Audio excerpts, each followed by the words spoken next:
Ce n'est pas encore fini pour toi. L'école aujourd'hui, de ce qu'on a appris, c'est le seul moyen, la seule voie pour devenir quelqu'un dans la vie. Comment quelqu'un qui ne va pas à l'école peut réussir? Donc si vous dites ça, c'est imposer une volonté. C'est pas la seule voie. Et d'ailleurs, même c'est la voie la plus risquée. Mais pourtant, vous êtes allé loin à l'école, au fait. Oui, mais moi, quand le médecin prend 7 ans pour devenir docteur, c'est pas en 7 ans qu'il soigne le malade. Sinon, il va le tuer. C'est en 2 minutes, 3 minutes. Donc, nous sommes allés à l'école pour sauver nos petits frères, pour sauver des générations. Nous, on part à l'école pour sauver des générations. Oui, quand dans une famille, il y a un gars qui a master, tout le monde n'a même plus obligé d'avoir BBC. Mais si le gars avec son master, il n'a pas eu de boulot. C'est que c'est un faux master. Est-ce que vous voyez? Donc c'est pourquoi, quand j'ai découvert que le plus grand voleur de tous les temps, c'est celui qui vole ton temps. The greatest thief of all the time is the one who steals your time. Et ce voleur en Afrique s'appelle école. L'école, c'est le plus grand voleur des jeunes Africains qui peut te conserver pendant 25 ans, tout en sachant qu'il n'a rien pour toi à la fin, mais il te conserve quand même. C'est pourquoi j'ai dit à la jeunesse africaine que nous ne sommes pas des Chinois. Les Français, les Américains, les aînés, et ils vont à l'école pour préserver des acquis.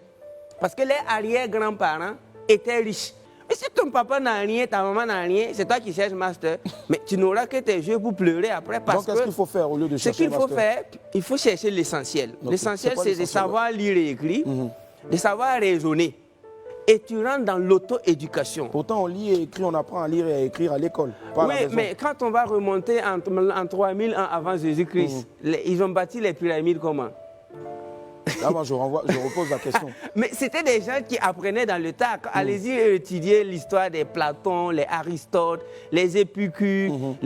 À l'époque, la sagesse était livrée en live. Vous travaillez, ils faisaient des one third. One third, ça veut dire un tiers de ton temps, c'est pour apprendre. Un autre tiers de son temps, c'est pour appliquer. Et un autre tiers, c'est pour aider les autres. Donc, les gars prenaient cours maximum 3-4 heures par jour, et le reste c'était pour travailler et bâtir.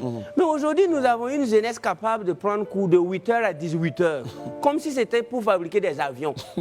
Et alors qu'après, c'est juste pour devenir chômeur. Donc, on ne peut pas risquer toute une vie et une jeunesse à la recherche d'un papier sur lequel on écrit nom, prénom, diplôme et puis cachet.